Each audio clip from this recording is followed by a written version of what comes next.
If you're thinking of selling your home in Toronto in 2026, you need to hear this because the market is not forgiving right now. One or two small mistakes can cost you thousands of dollars and you won't even realize it until you're already sitting in the market. So make sure you watch this video to the end. I'm going to walk you through the exact things you should not do when selling and what you can do instead, so you get the best price in the smoothest way possible. Hello everyone, my name is Hutan. I've helped hundreds of sellers sell their home in Toronto and GTA. I've sold in strong markets and I've sold in tough markets. So make sure you watch till the end of the video and you learn how to sell your home. The sellers who get the best results don't get lucky, they avoid a few specific mistakes. So here's the promise of this video. By the end, you'll know what to avoid, how to position your home properly, and how to protect your price so you don't end up chasing the market. Now let's get into it. Mistake number one, overpricing because you think you can test the market. This is the fastest way to kill your listings. A lot of sellers tell me this: let's list high and we can always reduce after. This is safe, right? But it's not. When you list high, the right buyers don't even come through the door. You get fewer showings and you get no urgency. Then your listing goes stale, and once a listing goes stale, buyers assume something is wrong with it. So even if you reduce later, you usually sell less. For less than if you priced it correctly from day one. So what to do instead? Price for today's competition, not yesterday's sell.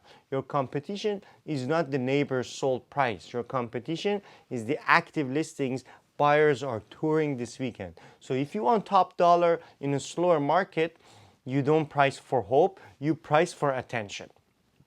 Mistake number two I see with sellers is that using your neighbor as your pricing strategy. Oh yeah, my neighbor sold for more. I hear this all the time. Here is my response.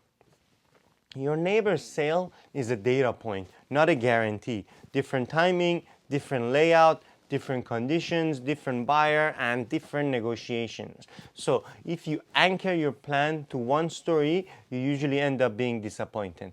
What to do instead? Look at a range of comparables. Then look at what is actively listed right now. Then look at what buyers are choosing.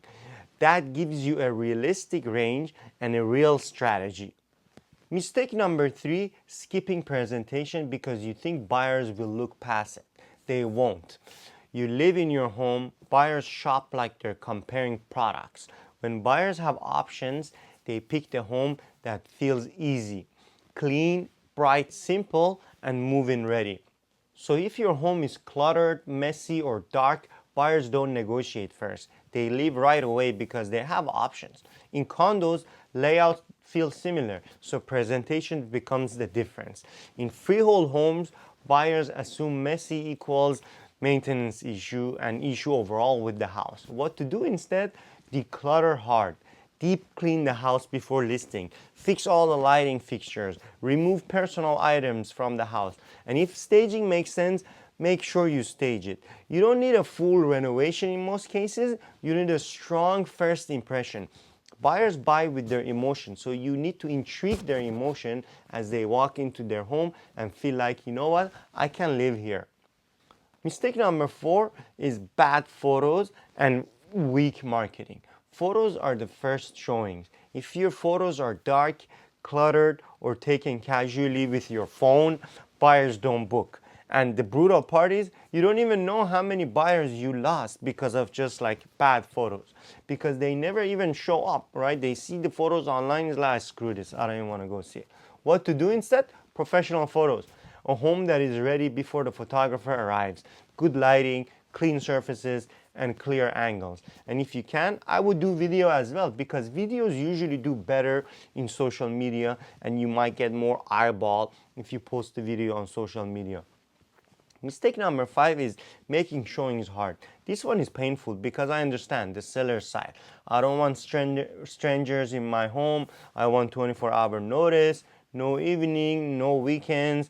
Please don't show when my kids are home. But the thing is, here's the reality. If buyers can't get in, they're not gonna wait. They have options. They'll move on, especially in 2026 when buyers have choices. So if you want offers, you need access, flexible showings, and keep the home ready.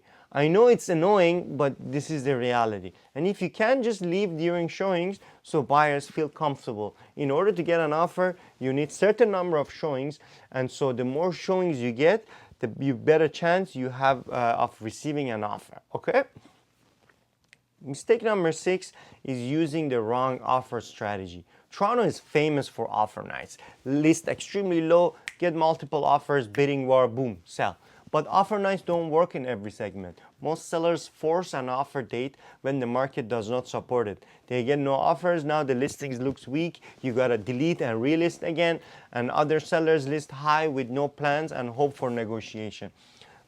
Honestly, buyers are going to ignore it. What to do instead? Match the strategy to that segment of the market. If your home is priced sharp and you expect multiple interested buyers, an offer date can work.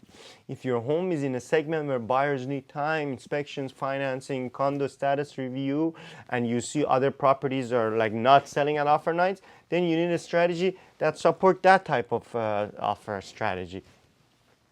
The mistake number 7 is ignoring showings feedback, especially in the first 2 weeks. This is where sellers lose thousands of dollars. If you have showings but no offers, the market is giving you a message, and the message is usually one of 3 things. Either price is off, presentation is off, or there's a specific objections buyers keep bringing up, which is at point you need to have an explanation on how to address that objection. And it's important to you know that objection right away, right? If you ignore that for a couple of weeks, you lose your strongest window. Then you reduce late and buyers negotiate harder. What to do instead? Track the first 2 weeks very closely. Number of showings, feedbacks, do you see the online traffic, anybody is doing your online saves, and the repeat interest, if people are coming, open house, right numbers, and if you see a pattern, fix it fast. Mistake number 8 is doing the wrong renovations. Some sellers spend money in the wrong places. They renovate a kitchen and spend thousands of dollars and still price too high to get that money, and they start projects and don't finish them well. They upgrade things buyers don't care about. What to do instead? Focus on what improves first impression.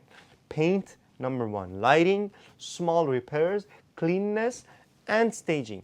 If you're thinking about major renovations, run the numbers first. Sometimes it's smarter to price accordingly and let the buyers do it. As long as it shows well, you're good. Mistake number 9 is chasing the market down with tiny price cut. This is big. This is the slow bleed. A listing sits, seller cuts a little, sits again, cuts again. Buyers see that and think, oh yeah, they're gonna cut again. But if you need to reduce with purpose and do a big enough price reduction to get noticed. Moving to the range where buyers are searching and booking showings. Create a reason for action. Quick note, I want to talk also about the tenanted properties. If your unit is tenanted, especially a condo, your job is much harder. Showings are harder, presentations harder, buyers hesitate more. You can still sell, but you need a plan for success, cooperation, and pricing. I'll do a full video on this later, but don't ignore it, right? This is an important one. Now let's answer the big question. Should you sell now or wait? I don't know what the market will do next month. Anyone claiming they know is guessing. What I do know is this. You get the best result when you control what you can control. Price, presentation, access, and strategy. Waiting only helps if you use the time to prepare properly or your personal situation improves. Waiting doesn't always help you if you plan to list the same way later. So, let me recap this in one sentence. The biggest mistake is launching your listing weak and hoping the market saves you.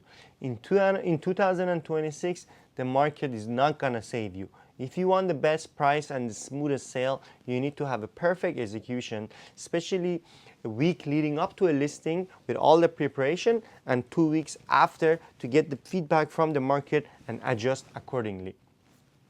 If you're thinking about selling and you want a clear plan, book a call with me. I'll look at your home, your segments, and your timeline, and I'll tell you exactly what I would do to protect your price in this market. Thank you for watching. If you want me to cover your situation in a future video, comment whether you're selling a condo or a detached home, and tell me what's your biggest worry is: pricing, timing, staging, or dealing with showings, and I'll address them.